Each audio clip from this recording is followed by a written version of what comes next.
ओम शांति। आइए आज सुनते हैं कुछ नया कि अंत के समय में कैसा कैसा दृश्य होगा और क्या क्या होगा।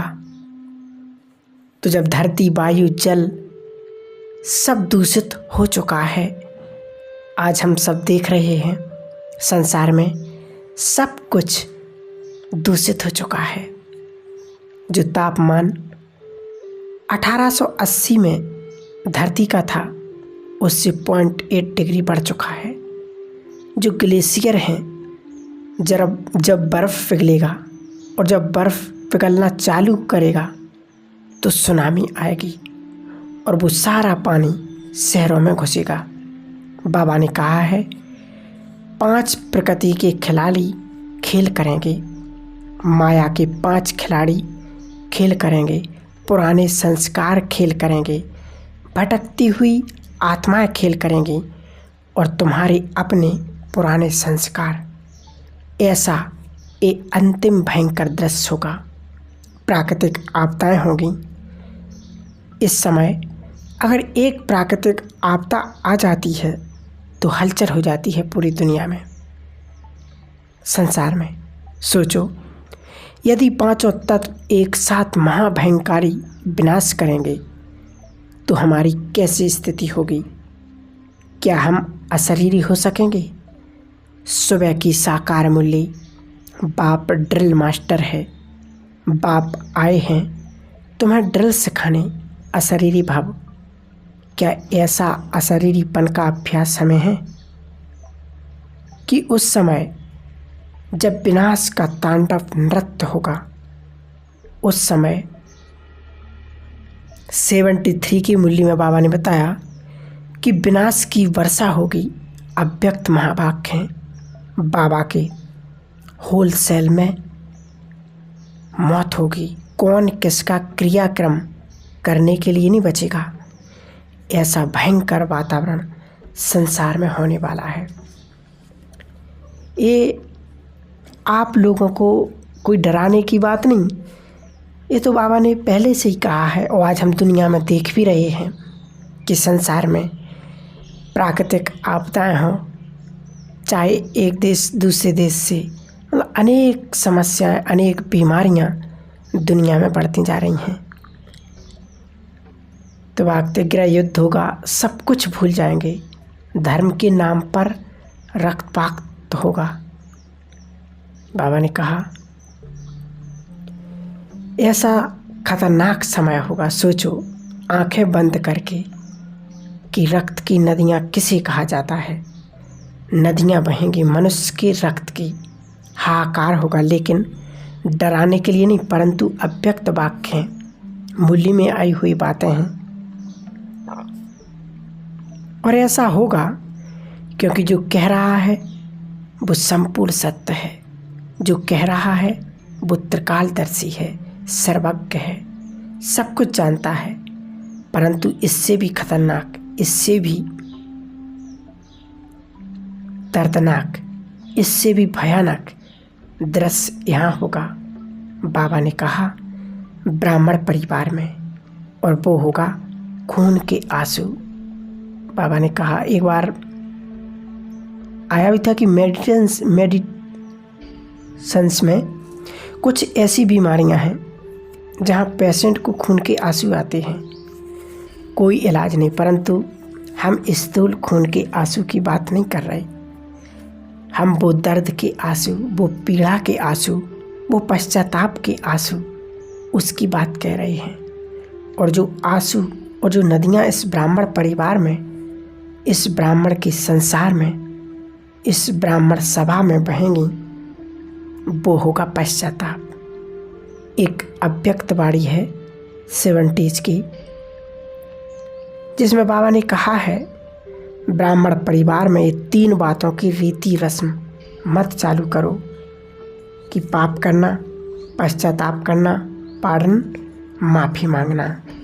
तो बाबा कहते यह हमें रीति रस्म रिवाज चालू नहीं करना है कि पाप किया, फिर पश्चाताप किया, फिर माफ़ी भी मांग ली, फिर पाप किया, फिर पश्चाताप, फिर माफ़ी। तो बाबा कहते ऐसा हमें बार बार नहीं करना है कि माफ़ी मांगते रहो और फिर बाप को लिखते रहो सॉरी। जब भी मधुबन में आते, कुटिया में जाते, पत्र लिखते बाबा को कि बाबा ये गलती हो गई।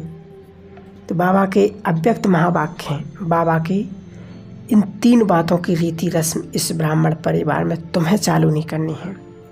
पाप, पश्चाताप और माफ़ी।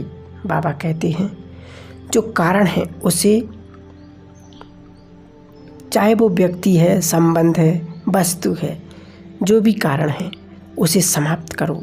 स्थान है, समय है, क्या है, जो भी है, जिस वजह से ये बंधन है उसे समाप्त करो। बाबा ने कहा विकारों की मटकी फोड़ो और ज्ञान का कलश रखो। भक्ति पश्चाताप नहीं, प्रायश्चित करना है।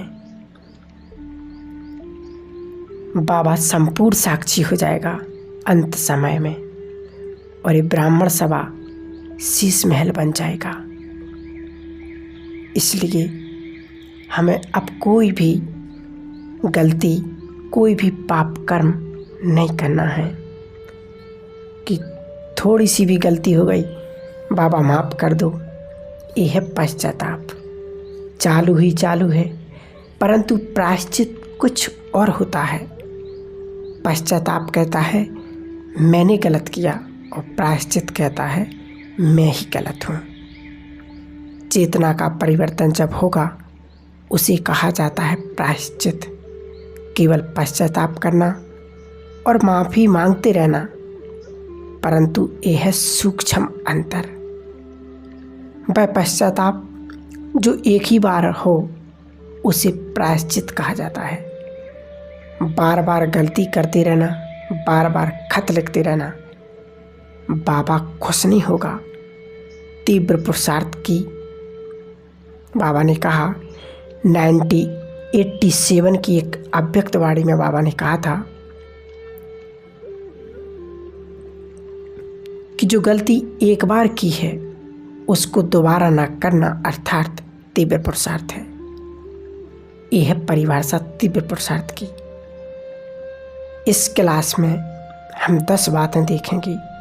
यदि अभी भी हम सावधान नहीं हुए, कल की मुरली में बाबा ने कहा मीठे बच्चे माया का पहरा तुम पर है, इसलिए सावधान। जिसके लिए ब्राह्मणों को पश्चाताप करना पड़े और खून के आंसू बहाने पड़े। अंग्रेजी का बहुत सुंदर शब्द है रिपेंटन। दोनों के लिए प्रयोग होता है, प्रायश्चित या पश्चाताप। गलत हो गया, नहीं करना चाहिए था और गलत कर दिया और उसके बाद छिपाया, ये तो और ही बड़ी बात है। तो बाबा ने कहा एक है पाप करना, परंतु उससे भी बड़ा अपराध है वो करके फिर छिपाना। सबसे पहला पश्चाताप, सबसे पहली बात जिसके लिए ब्राह्मणों को पश्चाताप करना पड़ेगा और हम उस लिस्ट में ना आए। यदि हम चाहते हैं तो अभी सावधान, अभी अलर्ट, अभी जागृत, अभी चौकन्ना, अभी ही माइंडफुल हमें बनना है। जैसे हमने कहा रिपेंटेंस सबसे पहला है याद। जितना बाबा को याद करना चाहिए था उतना हमने नहीं किया। जितना अशरीरी बनना था हम नहीं बने। जितनी ड्रिल करनी चाहिए थी नहीं की। आत्म अभिमानी बनना चाहिए था नहीं बने। समय था अमृत वेले का, परंतु हम सोए पड़े रहे। अमृत वेले का स्वर्णिम समय था। आज सुबह की साकार मुरली। अशरीरी हो जाओ तो प्रभाव पड़ेगा, सन्नाटा छा जाएगा। हम हमेशा एक ही बात हमेशा दिमाग में रखते हैं कि समय बाद उठ जाएंगे, थोड़ा सो लें। तो वक्त यह है एक आलस। तो जब भी हम सोते हैं बाबा को पत्र लिखकर सोएं। बाबा ने कहा भी है कि अतीन्द्रिय सुख का यदि अनुभव करना है तो वो है अमृत वेला।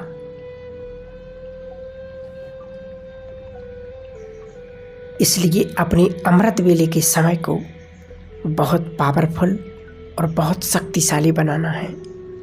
इस समय को हमें व्यर्थ नहीं गंवाना है, क्योंकि यही समय हमारे तीव्र पुरुषार्थ की रील है।